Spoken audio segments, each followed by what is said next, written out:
For this tutorial, I'm going to show you how to work with the Keeping Pace blog. From the Pages panel, scroll down to the Not Linked section. We have two blogs in the website, one for all of the Keeping Pace articles and one for the work. So let's look at the Keeping Pace blog. If I hover over the blog, the main master blog parent level, and go to that right-hand arrow, that's going to show me a listing of all of the posts associated with that blog. And I can filter through these posts and view any drafts, which we don't have any right now, any that are been scheduled for a review, or any posts that are scheduled with a publication date that is in the future. The default view is the All view. Over on the right-hand side, what you're seeing is just the landing page for the blog and a summary view of all of the posts. Let's go into this State Virtual Schools post here, and I want to do a minor edit to this. If I hover over that, I can either click on it to bring it up in the right-hand panel here, or I can just click this edit button. So there's two ways to get into the editor. I can hover over here and click edit, just as you would if you were working on a regular page. That'll open up that page editor. Or I can hit this edit button to open up the blog post editor, and this gives you some more options in the editing panel.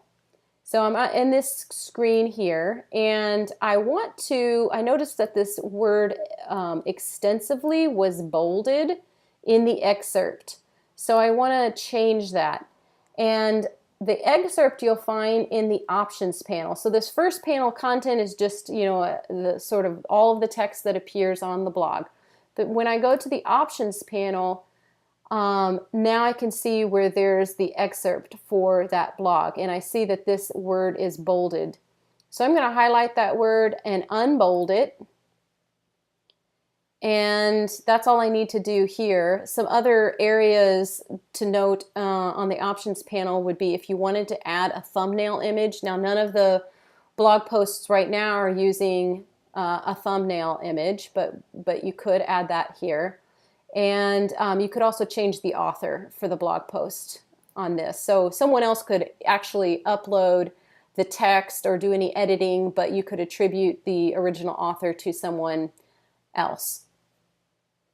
Okay, so I made that change, and I'm going to save that. Now, we don't see any changes here because in this view we're looking at the entire post. But if I would go back to the landing page for the Keeping Pace blog, then I'll see that that word extensively from the excerpt is now unbolded. And I think that's what we want to have that be. A couple of other things to note on blog posts. I'm going to go back into editing the window. If you decide to use tags or categories, you would add them here. So let's say this one is about State Virtual Schools.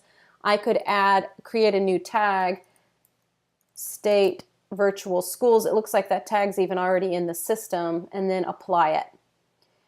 Under categories, right now all of the posts have uncategorized as a category, and that is a remnant from the import from the old WordPress based site.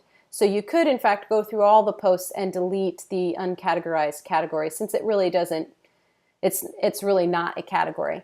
If you want to add a new category, then just click that plus sign and say create a new category, State Virtual Schools. Maybe you want to make a whole category for that. Hit return, and now that's been added as another category option. So now, right now, we have two categories we could apply to blogs: uncategorized or State Virtual Schools. I'm going to cancel out of that, and I want to show you another area where you can manage your tags and categories. If you go back up to the parent blog page, or the parent level, and click on this gear icon for the blog settings, This is where you can see what the navigation title is for the blog, the page title, a description, the URL slug that blog is using, any media that might be associated with the blog, which we don't have that. And under advanced is where you'll see tags and categories. Now, we have a lot of tags that have been imported from the WordPress version of the site. So these all came in from the import. So these are all tags that you could apply to any of the existing blog posts or new ones, or of course add new ones. And you can go into these tags and actually edit them. You could select one and either rename it or remove it. So that's how you would handle tags. And similarly, for categories, let's say I actually want to rename or remove the State Virtual Schools category. So I'm going to select that and I'm going to say remove selected and confirm that removal. And then I'm going to hit save.